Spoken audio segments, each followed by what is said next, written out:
तुम्ही एवढा खटाटोप ज्यांच्यासाठी करताय त्यांनाच जर मी मान्य नसेल तर? असं कसं मान्य नसेल? तुला काही म्हणाला का ग तू तसं? नाही, काही म्हणाले तर नाही ते तसं. हे शालिनी प्रकरण डोळीजड होणार आहे मला. मी तुला आधीच म्हणालो होतो तातीला दुखवणं तुला जड जाईल म्हणून. अगं ऋषिकांत, एका मुलीसोबत देवळात काय? देवळात जोडीनं प्रार्थना करत होता ग. काय?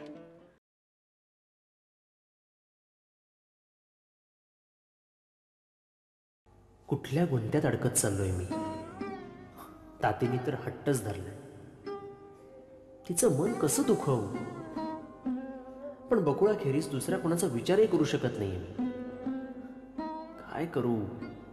तातीला सांगून टाकू का की माझी जोडी दाढीन शालिनी नाही, बकुळा आहे? काय रे ऋषिकांता, भरल्या घरात असा चिंताक्रांत का बसलायस? डोकं दुखते का तुझं? नाही ताती, तसं काही नाही. अख्खा दिवस ती पुस्तकं वाचत बसलेला असतोस. कंटाळा येत नाही का रे तुला? नाही, तेच तर जग आहे ना माझं. अगं बाई, आपल्या आईची तरी ओळख आहे ना? नाहीतर उद्या विचारशील हो तू कोण म्हणून. काय ग ताती, तोंड सुकलंय बघ किती ते. थोड्या वेळाने तेल लावून देते डोक्याला.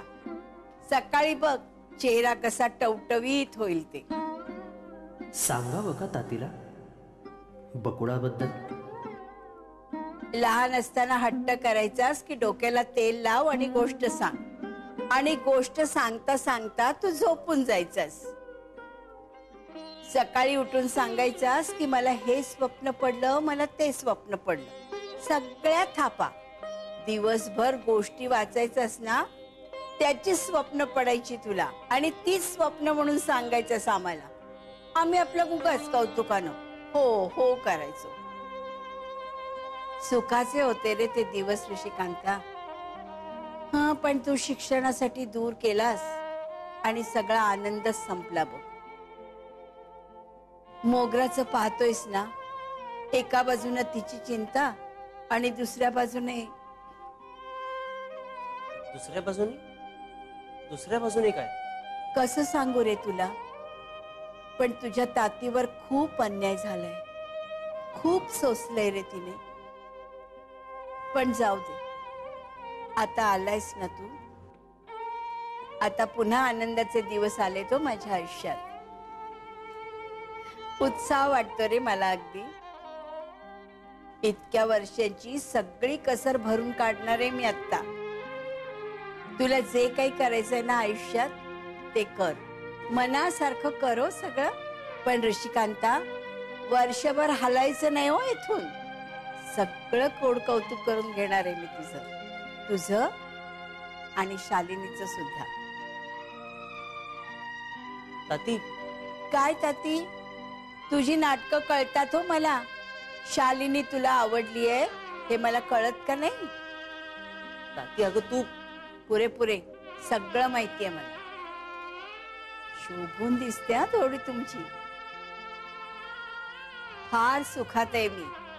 नुसत्या कल्पनेनं सुद्धा साजेसा जोडीदार मिळणं ना, हे सुद्धा खूप महत्वाचं असतं. ताती मला मला बोलायचं होतं. बोलूच नकोस तू काही. अरे शालिनी सारखी मुलगी शोधून सापडणार नाहीये तुला. नावाप्रमाणे शालीन आहे हो. दिसायला सुरेख, शिवाय मुंबईतही राहिलेली आहे आणि गावातही राहिलेली आहे. अगदी तुझ्यासाठी जन्माला आली आहे बघ. नाही ताती, मला नाही वाटत तसं. अरे ते तुला नाही, इतरांना कळतं बरं. आणि मला तर अगदीच कळतंय. ऋषिकांता, तू इतके आडेवडे का घेतोयस रे? दुसरी कोणी मुंबईची झगेवाली पाहिलीस की काय? मुकुंदा म्हणत होता तशी काय? चालायचं नाही हा मला, सांगते आधीच. तू शालिनीशी लग्न केलं नाहीस ना, तर माझ्या जीवाचं काहीतरी बरं वाईट होईल. ताती, असं नको बोलूस ना. मला खात्री आहे तू असं काही करणार नाहीस. तू शालिनीशीच लग्न करणार आहेस, होय ना?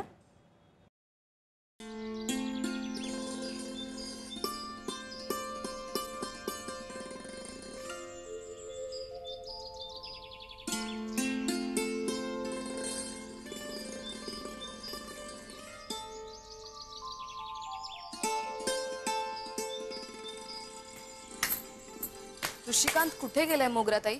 तुम्हाला काही माहिती आहे का? सगळीकडे शोधलं त्याला, मुकुंदना पण काही माहित नाही. का? ऋषीकडे काही काम आहे तुझं? नाही, काही काम असं नाही, पण मग कशाला हवाय ऋषी? हा? ए चल, आपण ना सागरकोटे खेळूया. चल. नको. मग मागच्या अंगणात ठिकर खेळूया.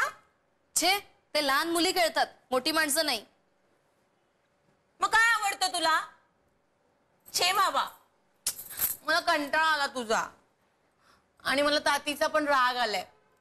तुला स्वयंपाक करायला दिला आणि मला म्हणते तू सांड लवण करतेस म्हणून. छे, आज संध्याकाळचा स्वयंपाक मी बनवणार आहे, आधीच सांगून ठेवते. राग आला का मोगराताई? माझं काही चुकलं का? ए, तू अगदी त्या नाटकातल्यासारखं बोललीस. हा, आम्ही गेलेलो एकदा नाटकाला, मी, सासूबाई, हे आणि वासंती. खूप मज्जा येते. आणि तू अगदी तसंच बोलली नाटकातल्यासारखं. ए बोल ना पुन्हा एकदा. राग आला का मोगराताई तुला? ए तू जा ना, जा जा, सागरगोटे आणला, जा, आपण खेळूया. जाते, न आणून सांगते कोणाला? राग आला का मोगराताई तुला?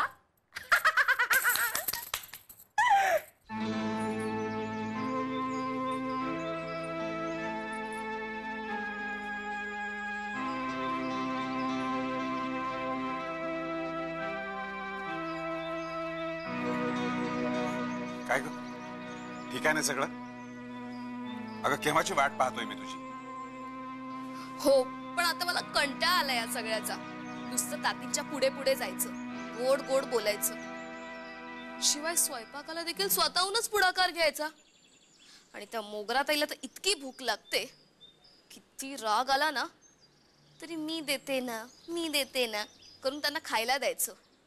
शिवाय त्यांच्याबरोबर सागर गोटे आणि ठिक्कर सारखे शाळकरी खेळ खेळायचे. किती लहान मुलांसारखं वागतात त्या.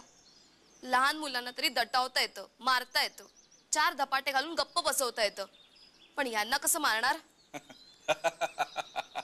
आणि मोगराताई आहे तसे दणकट. उलटून एखादा ठोसा दिला तर फेफरे येऊन पडशील. काय रे दिली त्याला? खरं आहे ना? पण हा काय करायचं थोडस, नंतर तुझंच राज्य आहे. राजा राणी मग मुंबईला जाणार. शंकाच आहे मला. तो ऋषिकांत सारखा आभाळाकडेच बघत बसलेला असतो. अजूनपर्यंत एक शब्द सुद्धा बोलला नाही तो माझी स्वतःहून. त्याचाच तर प्रश्न आहे. पण हे पुस्तकी किडे ना असेच असतात. तू नको लक्ष देऊ त्याच्याकडे. म्हणजे तो काय करतो, कुठे जातो याच्यावर बारीक नजर ठेव. पण तू जास्ती करून ना तातींच्या मर्जीत राहा. हा, ऋषिकांत नावाचा जर भावला नाचवायचा असेल ना तर किल्ली ही ताती आहे हे लक्षात ठेव. तातींच्या शब्दाबाहेर ऋषिकांत नाही. तातींच्या डोळ्यातून पाणी यायला लागलं ना तर ऋषिकांत मेणासारखा वितळलाच म्हणून समज. अशी वाग की तुझ्याशिवाय तातीचं पान हलता कामा नये. पण फार दिवस नाही जमायचं मला. तू काय ते लग्नाचं बघ, नाही तर तू जे घर बांधायला घेतोयस ना ते लवकर बांधून टाक. प्रत्यक्ष लग्नाचं म्हणजे कलाकारानंच घ्यावं लागेल आपल्याला ऋषीच्या. पण एकदा ही लग्नाची पताका मी गावभर लावूनच टाकणार आहे. आणि तुमच्या लग्नाची बातमी एकदा गावभर झाली की मग त्या लोकांना मात्र पाय मागे घेता येणार नाही. इब्रतीचा प्रश्न आहे ना. हो, पण मी येऊ का आता आपल्या पैसरीच्या घरी राहायला? इथे सगळ्यांशी गोड वागून वागून जीव घुसमटलाय माझा. बे बाई थांब. अजिबात नाही, अजिबात नाही. तुर्तास तू इथंच थांब. दृष्टी बाहेर जाऊ नकोस त्यांच्या. तुझ्या लग्नाचं आणि साखरपुड्याचं लवकरात लवकर कसं उरकायचं हे मी पाहतो. पण पाय रोवलायस ना तू तातीच्या घरात तर आता बाहेर काढू नकोस. हा, चल दर्शन करूया.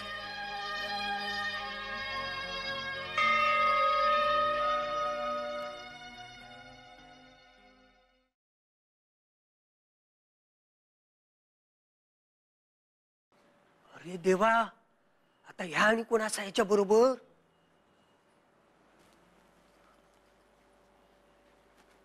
कुठे होतात गुरुजी? काय देवळ सोडून कुठे फिरत असता तुम्ही? अहो असं काय करतास? मी काय फिरतलोय? तेच तर विचारतोय ना. अहो असं काय करतास? श्रीपाद भटाच्या कुंदाचा लगीन असा ना, अहो त्याची सगळी उस्तवार माकाच करूची लागता.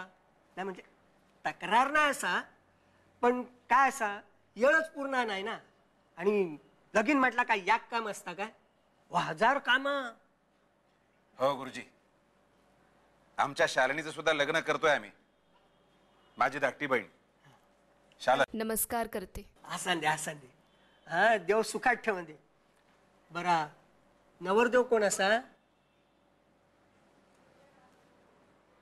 ऋषिकांत, तातो शेटांचा ऋषिकांत. हा, ऋषिकांत? एवढा धक्का बसायला काय झालं गुरुजी? नाही, कसला काय धक्को कसलो? आनंदाचीच बातमी असा. होऊन दे, होऊन दे. देवा परमेश्वरा, सगळं व्यवस्थित होऊन दे. आनंदाचा होऊन दे रे देवा. गुरुजी इकडे इकडे. देव इकडे. आणि देवाशी खोटं बोलू नये म्हणतात. आणि तुम्हाला तर खोटं बोलायला जमतच नाही, नाही का? नाही, शालिनीचं लग्न ऋषिकांत बरोबर जमतंय असं म्हटल्याबरोबर तुम्हाला धक्का कसा बसला? गुरुजी तुम्ही माझ्याशी बोलता आहात. नाही हो, तसा काय नाही असा. म्हणजे काय असा, ऋषिकांत मुंबईत राहतलो म्हणजे मुंबईचीच मुलगी करतलो ना. म्हणून म्हटलंय. बाकी काय नाही असा. मुंबईची का? मुंबईची विशिष्ट कोणी आहे का तशी कोणी? तुम्हाला नक्कीच माहित असेल. नाही हो दिलीप शेठ, तुम्ही वगैरे माझ्यावर संशय घेऊ नका. अहो तुमका हात जोडतोय हो, हात जोडतो, तुमच्या पाया पडतो. गुरुजी गुरुजी किती गया वया करताय? अहो काय वाटेल माझ्या बहिणीला? हा, किती दुष्ट आहे आपला भाऊ. गरीब बिचाऱ्या गुरुजींना छळतोय. हा, सोडलं. पण तुमच्यावर लक्ष मात्र मला ठेवावं लागेल.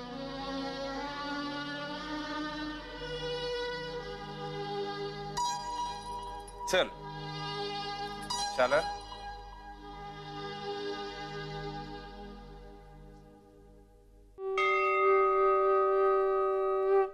खैसून यो पोयसरीचो पापग्र धाडलंस रे देवा. हात धुवून मागे लागलो असा माझ्या. माका वाटला आता नरडा बिडा धरता की काय. दाबल्या नसतात तर गपकन बकुळेचं नाव बाहेर इलं असतं. पण ह्यो ऋषिकांत दिलीप शेठच्या बहिणी वांगडा लगीन करता. ते दिवस तर बकुळा वांगडा असं बोलत होतो जसं काय 7 जन्माची तिची सोबत करतो लो. तिचा काय होतं ना, बिचारी भाविणीची पोरती. गुरुजी हा? गुरुजी मी ऐकलंय सगळं. अरे मुकुंदा ता काय खरा नाही असं रे. नाही गुरुजी, तुम्ही देवासमोर तो सोडाच, कोणासमोरच खोटं बोलणाऱ्यांपैकी नाही आहात. गुरुजी मला सांगितलं तर बरं होईल. म्हणजे तुम्हाला नक्की खात्री आहे की बकुळा आणि ऋषिकांत. गुरुजी मी देवासमोर सांगतो, ही गोष्ट मला तुमच्याकडून कळाली, मी कोणालाच सांगणार नाही. अरे जिला, निवळ झाल्यासारखी माणसा खूप होई होती रे जगात. जगाचा भला झाला असता. जिला तुका खरा सांगताय रे, माका कायक माहिती नाही असा. अरे देवाची सेवा करते मी इमानदारीत.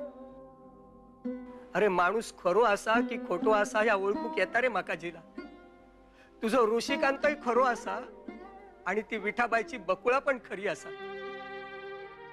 अरे गाभाऱ्यात जसं घंटेचो नाद घुमताना तसं खरो माणूस समोर इलो ना की मनाच्या गाभाऱ्यात घंटा वाजता बघ ती दोनही पोरा खरी असत. अरे ते दिवस ती दोघा सर बोलत बोलत इली आणि एकमेकात हरवून बोलत बोलत निघान गेली. बस एवढा आणि एवढाच फक्त माका माहिती असा रे, बाकी काय हो माका ठाऊक नाही. अरे देवाच्यान सांगते रे, माका काय हो ठाऊक नाही. पण गुरुजी आता ह्या बघ मुकुंदा, मी तुका एक सांगू. गुरुजी माका सांगूचो अधिकार नाही असा, पण मन रवना नाही रे. काय गुरुजी? अरे बाबा, ह्या प्रेमाचा सगळा गणितच निराळा असता.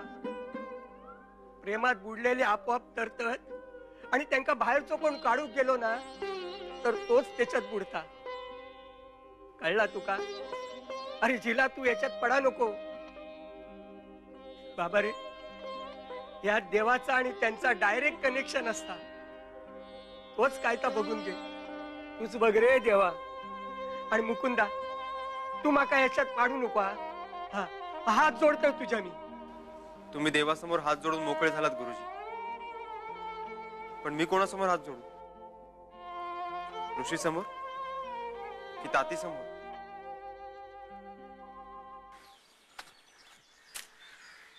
अरे इथे नाही.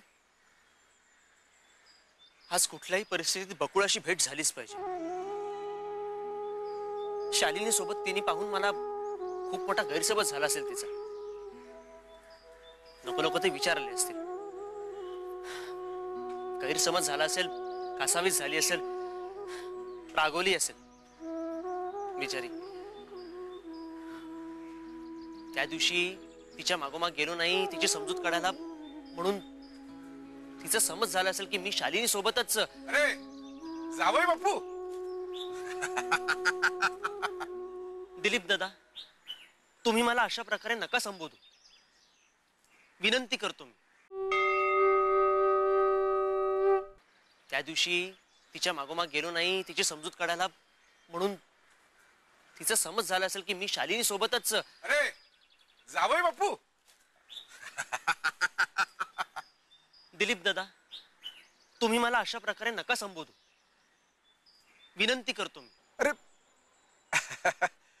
राहिलं, तुम्हाला नाही आवडत का जावई म्हटले? नाही म्हणणार. त्यात आय काय आणि नाही काय, नाही का? काय आम्ही तशी तुम्हाला हाक मारली काय किंवा नाही मारली काय? जावई तर तुम्ही होणारच बापू शेठचे. बापू शेठचे जावई आणि आमचे मेवणे. काय पण का बरं? म्हणजे आपलं कुतूहल म्हणून विचारतोय. का नाही आवडत तुम्हाला तशी हाक मारली? मी आत्ताच परीक्षा देऊन आलोय मुंबईहून. PhD करायची, नोकरी शोधतो. हे आता इतक्यात लग्न बिग्नाचं प्रकरण मला. अहो एवढंच ना, मग तसं सांगा ना, कुणाला लग्नाची घाई आहे? हा? निवांत थांबूयात की हवं तितकं साखरपुडा करून. काय की बापू शेठचा एक मोठा व्यवहार चाललाय मुंबईत. तो पूर्ण झाला की बापू शेठ येतील पोयसरीला, आणि ते आले की मग पुढची बोलणी करूयात आणि साखरपुडा उरकून टाकू. मग प्रश्नच मिटला. एवढ्या छोट्या गोष्टीसाठी तुम्ही रुसलात काय? तुम्ही जावई बापू. ओ नाही नाही नाही नाही, तुम्हाला जावई म्हणायचं नाही, नाही का? ते कसं झालं की मांजरानं मला मांजर म्हणू नका असं फातवा काढल्यासारखं झालं, नाही का? आता त्याला मांजर म्हटलं काय किंवा नाही म्हटलं काय, मांजर ते शेवटी मांजरच. पण तुम्ही इकडे कुठं निघाला? नाही ते नाही त्याचं काय की माझी जमीन आहे या बाजूला, काम करून घेत होतो, म्हटलं जरा फेरफटका मारावा. पुढं वेरेच्या पलीकडं वस्ती संपते आणि गाव या बाजूला आहे. मग तुम्ही विरुद्ध दिशेला कुठे चालला? नाही ते जरा फिरायला चाललो होतो. हो पण सांभाळू ना. नाही पुढे रान आहे, जनावर बिनावर निघायचं. शहरातून आलाय तुम्ही, गावच्या वाटांचा विसर पडला असेल म्हणून सांगितलं. हा नाही तर थांबा, तुम्ही इथेच राहा क्षणभर. मी नाम्याला सूचना देऊन येतो आणि स्वतःच तुमच्या बरोबर येतो. नाही नाही नको, मी जाईन ना एकटाच. थांबो. इतके पण रागावू नका. थांबा. जावई नाही म्हणणार हवं तर मग तर झालं.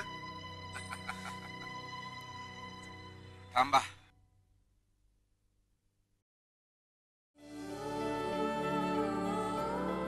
नाही नको.